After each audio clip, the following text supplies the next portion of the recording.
Jon Jones to retire after fighting Stipe. So in the last couple of days, we've seen Jon Jones hint at a retirement after his next fight, and a lot of people are very mad about this because they are saying Jon Jones is just scared of Tom Aspinall, and after Tom Aspinall, he's even more scared of Alex Pereira. Is this true? Is this the reason why Jon Jones is actually hinting at a retirement after his next fight? We've seen Jon Jones be putting out some bits of content where he's kind of indicating that he's going to actually retire after his next fight with Stipe. Jon Jones as a fighter has accomplished so much, so if he does decide to retire after Stipe, it's a thing of, hey, if he wins this next fight, he can leave on a high. He's kind of like on a clean slate, and as fans, it's really nice to see Jon Jones back in action, and if he leaves on a high, for me, I feel like I would be content with it. That's not saying I wouldn't like to see a fight against Tom Aspinall or Alex Pereira, but we do know that Dana White himself has actually said no, that he doesn't see a potential fight against Pereira and Jon Jones. Joe Rogan, you just said always kind of hit you up about the Jon Jones-Pereira fight. Is that going to happen or what? No. Okay. See, that was easy. That was quick. Boom. Which was kind of crazy to me because I'm like, that is actually the biggest fight we could ever get right now in the UFC.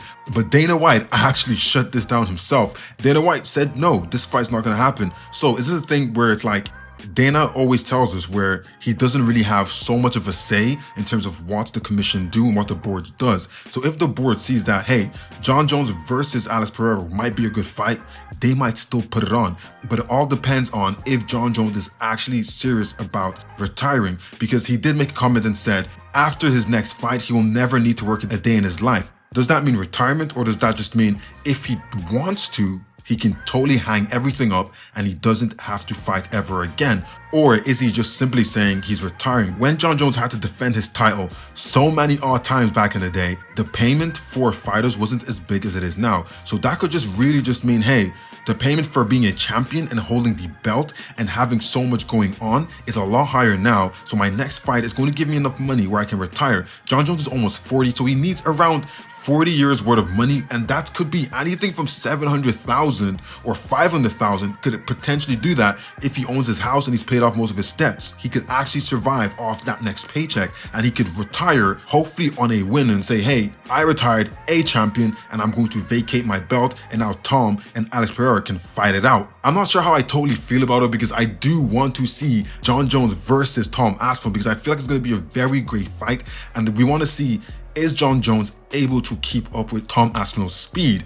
If Jon Jones doesn't want to do this fight, I don't feel like he has to, because he said Tom is not a big fight. It's not the biggest fight he could get right now, and he's right. We saw that Tom's last fight, even though it was a title fight and he was defending his interim belt, we didn't see that much hype for it. Even in the UK where Tom is from, there wasn't that much hype. This is one of the fight cards that kind of happened and died instantly. Normally we see fight cards, they happen and they stay around for like maybe another 2 fight cards, but everyone's already forgotten about this fight card. No one's really talking about this fight in the past, and it's like, if Tom was the crazy big name that he should be as the interim champion and as someone we're seeing to potentially fight Jon Jones, people should have cared a little bit more, but they just didn't care that much. So now, when you're going on Instagram or when you're going on Twitter and you see people in the comment section saying, Jon Jones is ducking Tom, he's ducking Tom, he's ducking Tom, why weren't you guys giving him the same support on his fight night? Why didn't some of you guys go to the show because you guys live close by or you live in Europe or in the UK?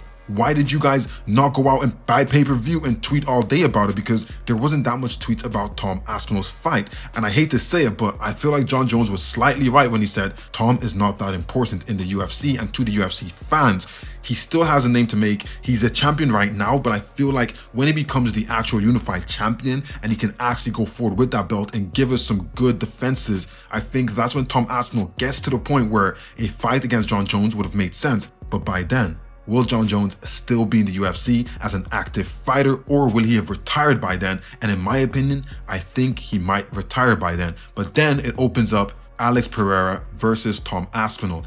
and that fight is going to be a crazy one. But UFC Fight Night is on the way this weekend. Adesanya versus Duplessis. I actually want Adesanya to win, even though he's an idiot. I do want Adesanya to win. Let me know who you guys want to win in this week's fight card, and let me know your thoughts about Jon Jones actually saying he's going to retire. Do you believe him? Is he going to retire, or is this just a ploy to kind of get people nervous, or is he just trying to wave the white flag at Tom Aspinall and wave the white flag at Alex Pereira, saying, hey, I actually don't want to fight you guys because I am scared? Or is it just him saying, I've done enough, I've given enough, and it's time for me to head out? Let me know in the comments below. Don't forget, if you like these little things I bring in, all these little topics I bring in, my opinions, make sure to like, subscribe, and I'll see you guys on the next one.